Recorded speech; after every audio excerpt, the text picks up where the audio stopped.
flags are being flown at half-staff honoring the late Representative Doug LaMalfa. Congressman LaMalfa passed away yesterday at the age of 65, and tonight we're hearing from his friends and colleagues.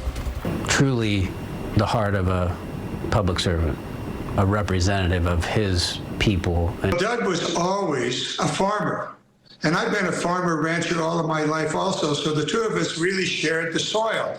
What drove him is just a belief that we could do better, right?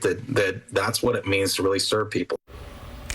Lawmakers from both sides of the political aisle are praising LaMalfa for his service and dedication to the people in his home district. The Duke County Sheriff's Office says LaMalfa was rushed to the hospital last night after a medical emergency. He was taken into emergency surgery and did not survive. The coroner will now determine the cause of death. Congressman LaMalfa first started representing California in the early 2000s. Edie Lambert joins us here now. Edie, leaving behind quite the legacy. Absolutely, just known as such a straight shooter who cared so much about his home district, which has always been his home. Doug LaMalfa was born and raised in Northern California. He was a fourth-generation rice farmer, and through his political career, he continued to work on the farm in his off time.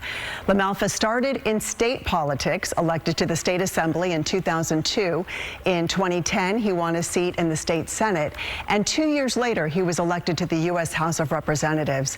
Congressman LaMalfa has represented District 1 since 2013. It is a huge district, stretching from Sutter County all the way up to Oregon and the Nevada state line. It includes Yuba City, Oroville, Paradise, Chico, Red Bluff, Redding, and Susanville. Fellow Congress members are remembering their friend and colleague. Representative Kevin Kiley talked about Congressman LaMalfa's impact here in California and in D.C. He was someone who fought for the values that really mattered to his district. For our delegation in California, he was a leader on issues like water and agriculture and wildfire mitigation and a whole host of others.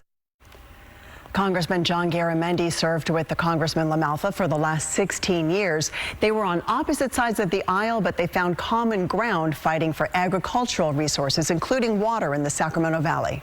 Doug was always a farmer, and I've been a farmer rancher all of my life also, so the two of us really shared the soil.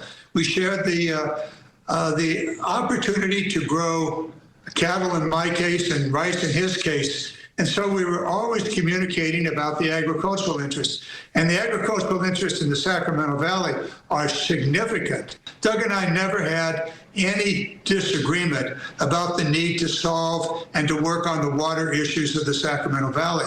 And I would dare say in fact, I would say with confidence that the Sites Reservoir would not be going forward if Doug and I had not been pushing it for the last 12 years now.